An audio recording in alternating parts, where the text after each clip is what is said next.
Hello, Desert Mountain members. Welcome to the Desert Mountain Podcast. Thank you so much for taking some time out of your day to listen in on us again. And you'll be glad you did today because we have a very special guest. For those of you that did not check in on our first ever podcast, I am Patrick McKenzie. I am Michael Craven. We're going to get to that guest in just a minute. Yes. First, let me introduce Kim Atkinson, our Director of Marketing and Communications. Hello, everybody. Hello, Kim. And before we get into our guest, let's just kind of run down what we're going to be going over today. As we mentioned last week, we will be here each and every week to highlight kind of the what's happening all around the mountain. We're going to celebrate some of the great shots that happened over the past week, and there were a few today, yes. So be ready for that. We're going to have some trivia. We asked a trivia question last week. We did have a winner, so we will announce a winner. I'd like to say you and I were pretty close in our guesses, but that doesn't matter. Yeah, It doesn't matter. So we will announce a winner for that. We'll have another trivia question for you next week. But the real treat, and I think the real reason we're here, and especially today, is our guest. And so, Kim, I will let you introduce today's esteemed guest on our podcast. Very excited to introduce our members to a very familiar face around the mountain, Mr. Damon Diorio. Thanks, Kim. Welcome, Thank you. Appreciate it, Patrick. Michael, it's an honor. Hi, Damon. Thanks for having me, Kim. Absolutely. Thanks for doing this. It. So this is new format for us. We love to speak with our members. We love to see them out in the club. We love to do our visits, our videos, our coffee talks, all those ways that we communicate with our members. But we thought this would give us a chance to kind of dig a little deeper on some important topics happening around the mountains. So who better than Mr. D to come in and walk us through a few things that are really important right now? Well, just a big thank you. I love the format. I love the new medium. And so I'm thrilled to have this opportunity. Thanks. Thank you. Thank you. Thank you. All right. Well, we're going to jump right into it. So for some of our newer members, or maybe those who didn't know, you've been here just a little over 4 years. That's right. A few things have happened. Just a couple changes. Just a few things have happened. Right. So kind of just looking back on all of that, what would you say is your biggest priority, the most important thing to you after having your first 4 years here, and now that we're looking ahead into a lot of excitement? What would you say is the most important thing to you as the leader of our club? Well, thanks, Kim. I have absolutely loved every moment of the experience, and there's been plenty of challenges, but it's been so rewarding, and it always comes back to the people. We have an amazing membership who are thoughtful, caring, and supportive. We have an incredible board who's deeply dedicated, and our teammates are just incredible folks that make it so rewarding to come. I think the greatest thing that I've tried to have a positive impact on is our culture. Mm-hmm. Forging that safe, positive, healthy environment that's energized for our staff and really focuses on forging lasting memories for our members is what I've spent the most energy on, because when you have your culture in place, everything else follows suit. And I hope it's a special place for our staff to work. I think we've improved in a lot of ways, and we have a long way to go to make it extraordinary for our members, but every day we're taking baby steps to get there, and it's exciting to see. So true. Very well said. And certainly after my 4 years of being here too, I can definitely feel the spirit of the culture coming through, and so it's just been a wonderful experience. Well, we're so lucky. You're a huge part of that. So I just wanted to Mike jump and in I too. Jump in on that for we sure. talk about right. it all the time. We don't know a desert mountain without you here, because we also have been here about that length of time. Right. And the culture here is unlike anywhere I've ever been, and I wish I wasn't. I mean, I'm not just saying that. I mean, that's the truth. We've been in other clubs and around other clubs and around Arizona, and it's special here. It was one of the first things we noticed. It stuck out right away. Special. Yeah, and that's what we always want. Right. So we're happy to be a part of it at this point. So it's pretty special. Has anybody got any tissues around here? Well, so the vision of our club, I mean, we're setting the bar so high. We have so much to look forward to and a lot of work to do, as you mentioned. Last Friday, sent a little email out to our members, and it was a really important email that you and the board spent a great deal of time going through and some decisions made. So can you tell us a little bit more about that letter and what we all read? Yeah, and thank you, Kim. From day one, we've said we're going to operate our business in an open, transparent, forthright manner that really has our members' well-being and interest at heart in everything that we do. The pandemic has changed so many things in our families' lives, our team, the way we operate. We've had two hands on the steering wheel to make sure we can operate safely and provide that comfort and that respite for our members to enjoy life and enjoy recreational activities. It's also changed everything we do. I remember thinking back from March of last year, I called my wife Kim and decided to get takeout food, and there was a line at the restaurant I was at. I couldn't understand why there were so many people there, and it was if you ordered takeout food, you got a roll of toilet paper with your dinner. Oh my gosh. But that was our reality. Who'd have ever thought in February of 2020 we'd see that much of a fundamental change in 45 days? Yeah. And the same has happened in the construction world.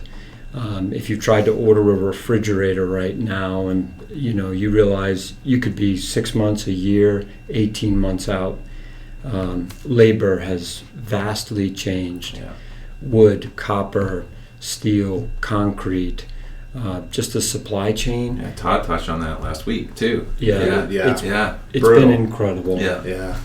I think the important thing is when we priced this project pre-COVID in anticipation for our member presentations in the first quarter of 2020, it was from conceptual design plans. Right. And we had 5 contractors who were all very successful, reputable contractors in the Valley look at it, and we came up with that pricing. It was from conceptual plans, not construction documents, stamped plans, and approvals that we have today. And without question, the numbers have changed, and it was appropriate to go back to our members and explain why. So that's what we're doing, and we'll do our very best to answer all the questions and articulate the changes. What are some of the nuances? So the email went out, and we did get a couple of questions, some We really did. thoughtful questions, Very. And helpful to us, so that we can be sure that we're sending out information that's getting everybody informed on the things that are important. What are some of the nuances?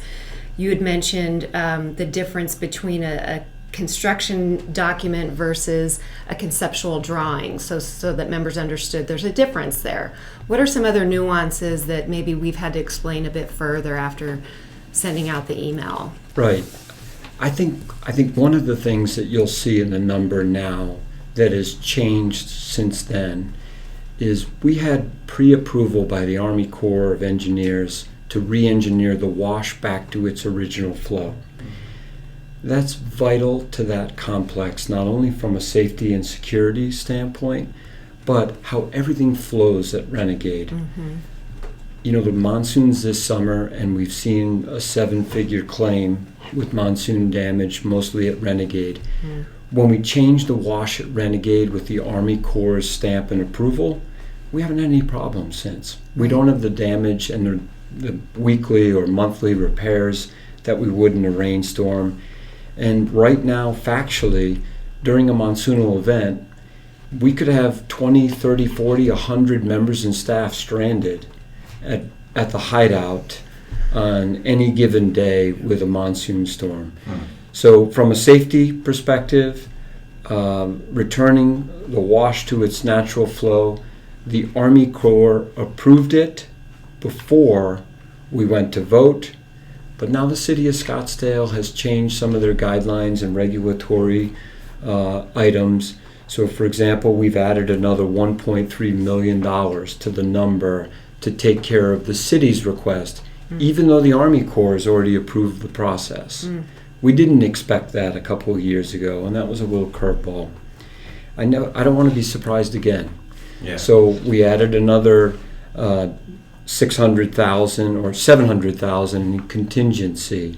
So when you see the number of nearly $24 million from the 16.5, $2 million of it is just regulatory that's been added and additional contingency. It's not that we've changed the scope of the building.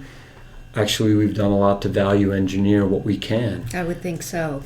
There's a lot of different strategies out there. Members even remodeling their own homes can come up with ways to do some reductions there. No doubt. And we found a lot of savings by going through that process carefully to see what we could do to lower the cost without changing the vision of what we want for our members' experience and how our team can effectively service that facility. Yeah, I mean, it's just a weird time right now. Yeah. There's a lot, and like you had said, Todd touched on it last week with some of the new facility out here, between guidelines with the city, between getting materials, between everything. Yeah. It's just 2021 is a weird time, so I mean, I can certainly understand that. But everything's being taken care of the Desert Mountain way. I mean, it's impressive that you guys have been able to I think changes. You know, Patrick, Michael, Kim, I think a couple of important things that we have to note is we're keenly focused on capacity. So what Renegade affords us is an incredible dining venue that offers dinner every night, has an incredible bar lounge area, indoor-outdoor space. We don't have that with the Hideout. And please don't forget, the Hideout's a double-wide trailer. It's an inoperable facility, and our members deserve better, and it has to be changed. So there's so many things with this project that will make our member dining experience really special and necessary for that Renegade complex. We need more bar lounge space. Yeah. We need great casual dining. A lot of great memories were made there, obviously, but Yes. I think even more are to come in the new. I couldn't be more excited. Yeah, for right. the new Renegade. Yeah. I mean, it's going to be It will be. It'll be awesome. really cool. So Damon, the some of the questions are a little bit about the clubhouse. Is that the only piece that's part of this vote? What about the range and some of the other components that we've been talking about in terms of our construction projects? So thanks for that question, Kim. Yes, the vote will be on the Renegade Clubhouse only. Right. And the reason is, we need a golf practice facility and more golf practice facilities. So with the Renegade Golf Course, you absolutely need a terrific short game area, a terrific place to warm up and practice, and we have to go through with that work. There's no denying it's necessary, and it was always part of the complex. Right. So we're proceeding forward with that. The other part of it was the the receiving, laundry, recycle center. That facility is so necessary. Mm-hmm. It has really 6 figures of operational savings and efficiencies that we can find from that facility annually. The original cost on that was $3.2 million conceptually. It's going to end up around $3.9 million. And the reason why there wasn't as dramatic a jump versus Renegade is it's a box build. Right. It's a laundry facility. Mm-hmm. It is not a sophisticated build where you need craftsmen and specialized personnel that the sophistication of an elegant casual food service operation with a great bar, indoor-outdoor feel environment would require. So because of that, there are plenty of builders that were happy to pass this over for the box builds that are available in Phoenix and Scottsdale. And we didn't see the price increase for the receiving, laundry, recycle center like we did at Renegade. There's no doubt about that. That makes a lot of sense. So thank you for clarifying that. Let's see. So we sent out our email. We've set up some meetings. So any additional questions as members are talking more about this and approaching us, we put together some sessions. I know you guys might be coming to maybe 1 or 2 of them to help us film that so that in case somebody can't come to a meeting, they'll be able to see it. So we're excited to welcome our members for that. We have 6 sessions set up. I'll be sure to remember not to wear this coat or this shirt combination, so thank you. I'll make sure I don't do that. But we'll have 6 set up, and we'll videotape one. Our CFO, Andrea Randall, will join me. Todd Bruin, our Director of Construction and Facilities. Our Chairman, Steve Harper, will join us. Our Vice Chairman, Jeff Smith.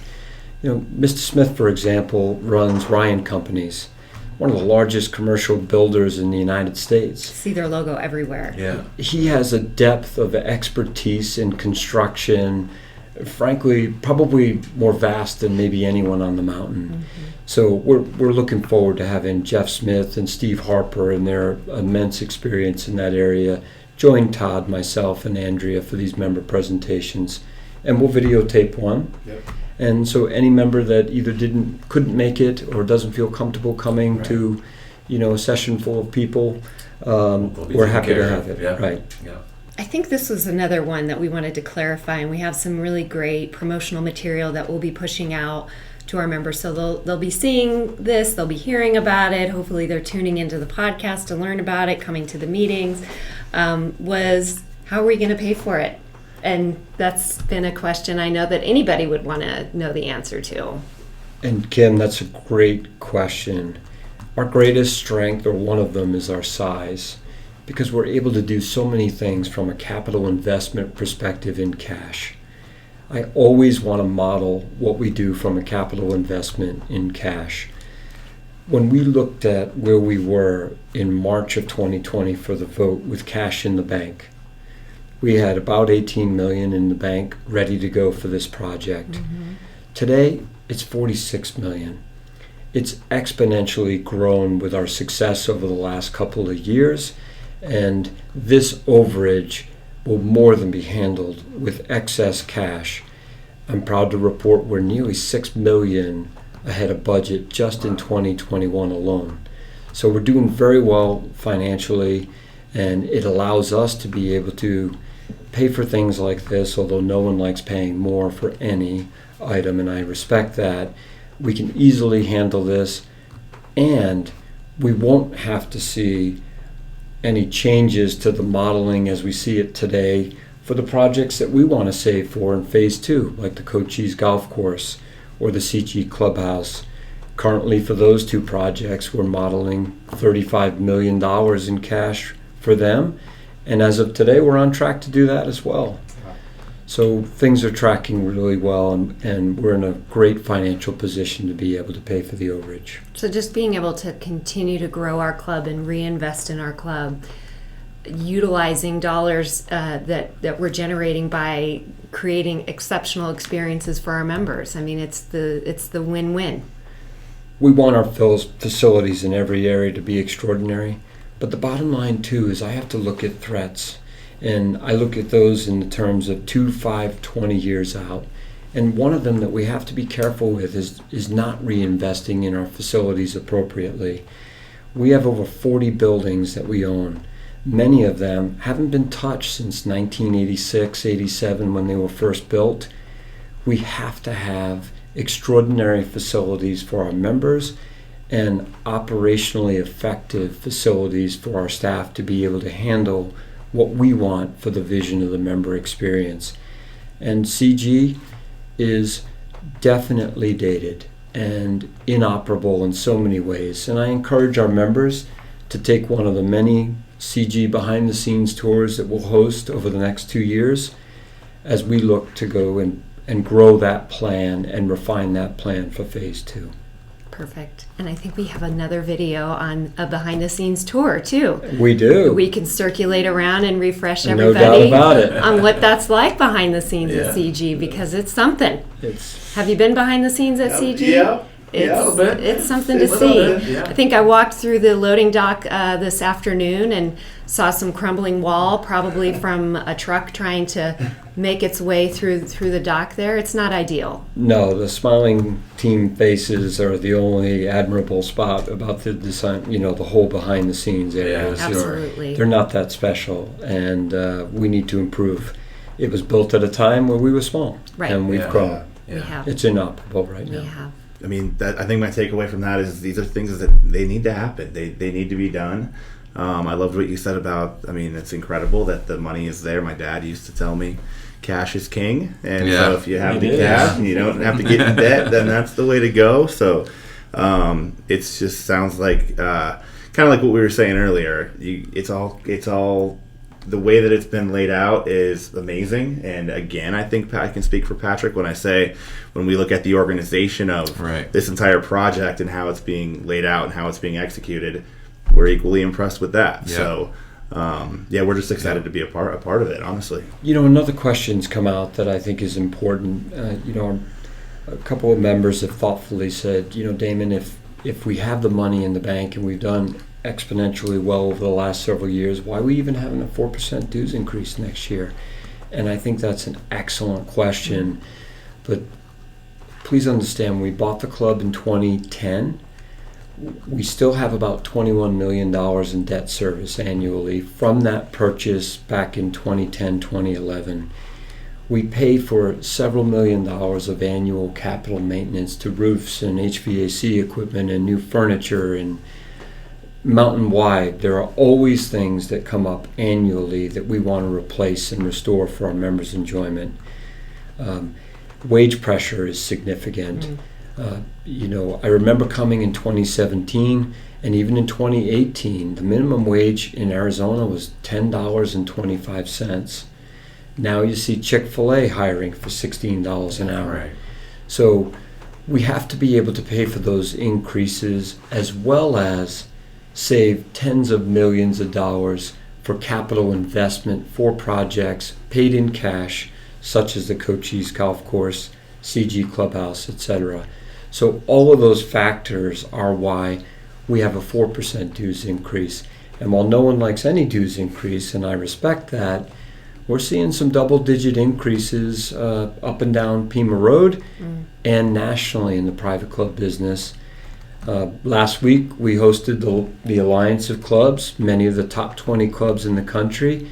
Many of them were talking about double-digit dues increases, something we never want to have happen here. Right, so the 4% helps us save for some future projects. It helps us keep up on the wage pressure. Absolutely. And keep us competitive there. All of those things factor into it without question. I definitely think that the transparency coming from Desert Mountain on all the behind-the-scenes numbers and projects and everything, I think that's something that the members probably really respect and appreciate. Well, thanks for saying that, Patrick. Yeah. Any suggestions we have on how we can be more transparent, I welcome. From posting easy listening notes to audited financial statements to minutes from board meetings. We want to be able to do that for our members. Our members as stakeholders should have a vested interest in everything that we do, and we want to be able to share openly. So we'll continue to improve on that, but I assure you, from what's going on all 7 golf courses being reported each week to items about our staff of interest to fund recognition events, we want our members to be informed on it all. So Damon, Renegade is one piece of a very big and exciting puzzle that we've been talking about and working on, but I don't know that our members really have a sense of some of the other projects that we've been thinking about and talking about in terms of Renegade being part of phase 1, but then there's a phase 2. There is, Kim, and our focus is going to be make sure that the Renegade Clubhouse project passes. It's a huge part of what we need from a member amenity perspective. We do. Having said that, we have to look out 5, 10, 15 years and assess our capital needs, what our members desire, and look at that investment in operational efficiencies along the way. So phase 2, we've identified the Cochise Golf Course as a high priority. It is. And we've identified the Cochise Geronimo Clubhouse as really needing to be restored. The timing of that in 24 and 25 is because we can't proceed now. We don't have the resources for that right now. We expect those 2 projects will be about $35 million is what we're planning for financially. And we need that time to 24, 25 to be able to build those resources. Mm-hmm. We'll also start to look at interim projects and looking at phase 3 and 4, 10, 15 years out to make sure that we plan the campus accordingly and set ourselves up for success in the future. So the future, there has been some discussion about this parcel 10. And that is a really exciting piece of land that people probably don't even realize that we have here on the property. That's a You mean great Desert Mountain is question. even bigger than we think. It is. And you don't have to look very far to find it either. Right. So parcel 10 is right in the center of Desert Mountain. It's a beautiful piece of property adjacent to the Cochise Geronimo Clubhouse. We love it and control it and own it because we think it could be an incredible amenity for our members. In the first phase planning process, members identified several things that maybe we should look at.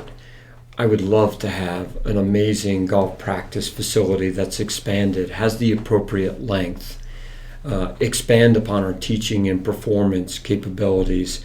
Maybe we have a world-class putting course out there. We have a lot of desire to have a few really nice casitas that maybe our members' guests, when you have your home filled, or family in town for the holidays, or hosting clients that want to stay overnight, we're going to consider that. We'll look at maybe the spa is best suited in that parcel. That would be so nice. All of our members, and thank you. Got Kim's attention now. Got Kim's vote. Yeah. All of those projects are really exciting, but our members are going to drive this process, and we look forward to that. This planning will be about 18 months as we get set for a member vote. Anything we do in 2024 will need a member vote.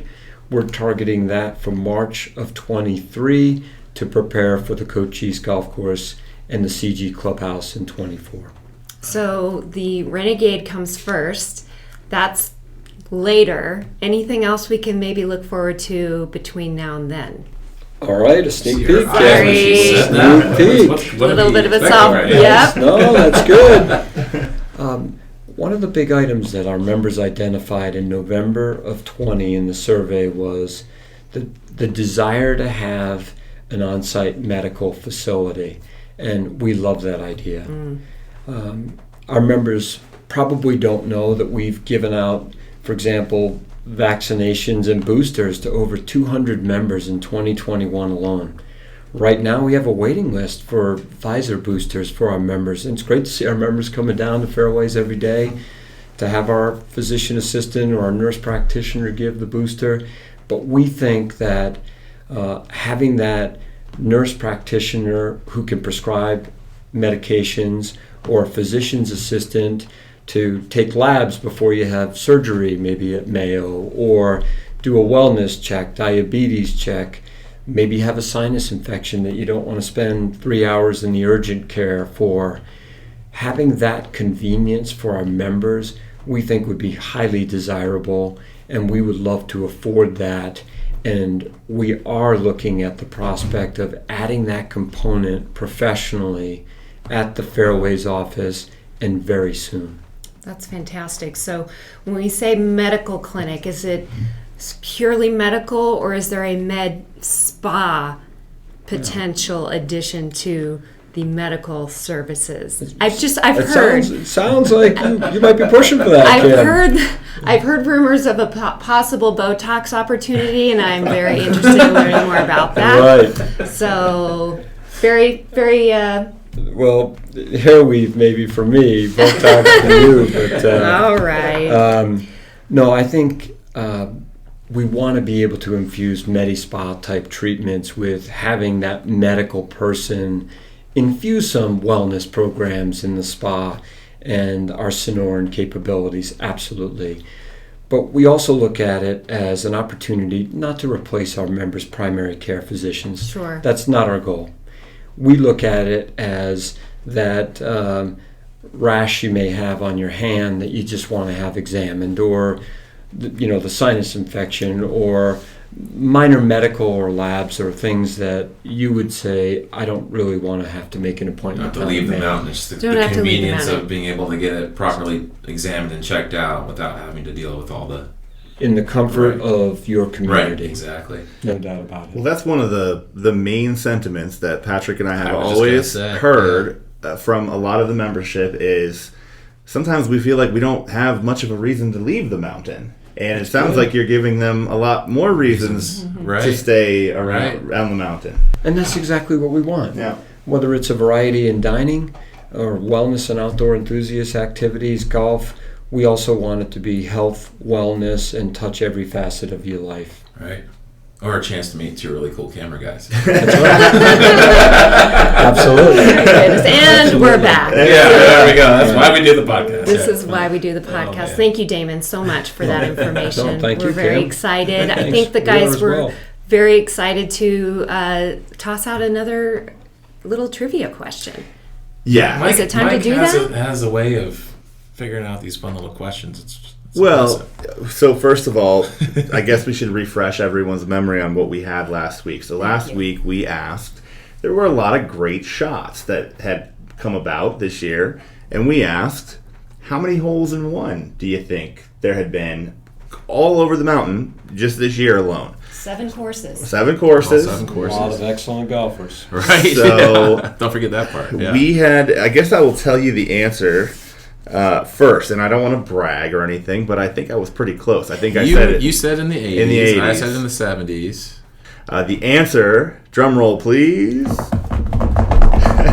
We had 82. We will have more than that, but we have had 82 Right. Incredible. as of when we shot our last podcast, which is incredible. So yeah, round of applause for Round of everyone applause. that had these great shots. And I do want to announce that we had a winner. We had someone who was closest who submitted their answer, and that is Pat Pappas. So Congratulations. congratulations, Mrs. Pat Pappas. Tell them what they won. You will win, and we do encourage you to win. Mrs. Pappas will get a gift card for some merchandise, and so please submit your answers to marketing@desertmt.com. So let's maybe just jump into the next one. Let's do it. Wait a minute. Cue the music. Now, as we all know, Desert Mountain has a very large and unique membership base. There's Definitely. a lot of people. We've met a lot of people from all over the world, Yeah. from all over the different parts of the country. It's awesome. It's actually really cool to see how many people. So we thought, let's just go ahead and make that a trivia question. So the question for next week would be, how many countries are represented on the mountain by our membership? Wow. Good one. That is a good Am I allowed to answer? You're allowed to guess, yeah. I would love to have a You know guess. the exact I do. answer. You do. Oh, you wouldn't Okay, so know. can I say something? Yes. Can I give a little hint? Do you know? I don't know the answer, Okay. but I have information. Okay. I have some Please. information. Please. What you got? Based on the very first podcast, we had listeners from Germany and Canada. Okay. So there's 2. There's at least We 2. got it at 3. So there's at least 3. At least 3. Yeah. And, Okay. and probably quite a few more, I would You guess. may be Good surprised. to know. Okay. Good to know. All right. Well, Wow. we will give that answer next week. So definitely email us so that we can Yes. award another fabulous gift card to Who one wants of our that retail merch? shops. Got to get the merch just in time for the holidays. All right. Well, do you want to end this on a high note? Talk about some of the great shots Yeah, that the we great- had this past Great week? shots around the mountain. Yes. More this week than last week, so very well done, everyone. I love these. I know. Let's go. I know. Let's hear it. All right. Starting out, Richard Booz, Sunday, October 3rd, with an eagle on number 8 at Cochise. Bravo. No booze on that one. That was all cheers. We, Hey, okay. we had Felicia Case on Thursday, October 7th, with a hole-in-one on number 6 Renegade. Hole in one. We had Doug Epstein on Friday, October 8th, just one day Another later, with a hole-in-one on number 3 at Apache. That's a I'm starting to feel holes-in-one. That 80 something number was Was maybe a little low. Low. Yeah, we're gonna end on a high note at the end of the year here. Larry Reed. So we had just to kind of point this out. We had a hole-in-one here at Desert Mountain, back to back days. So Wow. we had Felicia Case on Thursday, Doug Epstein on Friday, and then on Saturday, Larry Reeves with a hole-in-one on number 3 at Apache. Wow. So congratulations, Mr. Congratulations. I Reeves. think the members are loving Apache. No question. And do you You blame haven't them? mentioned 7 in Yeah. any of these in our No, little, we haven't Right. had number Haven't, 7. yeah. There's What's an the deal entire with that? wall dedicated to Right. it too. So very interesting. This last one is impressive. This last one's impressive. This is a 200-yard hole-in-one. This was Wow. number 4 Geronimo on Tuesday, October 12th. Ralph Yohe. I'm just picturing like a Happy Gilmore swing. Yeah, just really loading up. Awesome. Yeah. Very cool. So congratulations everyone with phenomenal shots, mostly holes in one. That's really cool. So Very impressive. all right. All right. Anything Yeah, else? that wraps it up. I think we had a very successful podcast. Thank you, Thanks, Damon. Ken. No, Thank you appreciate so it. much, Patrick. Damon. Damon. Pleasure to Michael, have you thanks on for here. everything you And do. obviously, it will not be the last time that Damon joins us here, but I hope Anytime. not. yeah, yeah. Thank Thanks you. for everything you do for us. Thank Thank you you very All right. much. Until next time, thank All you. right. Until Thank next you. time. Bye guys. Bye. Cheers.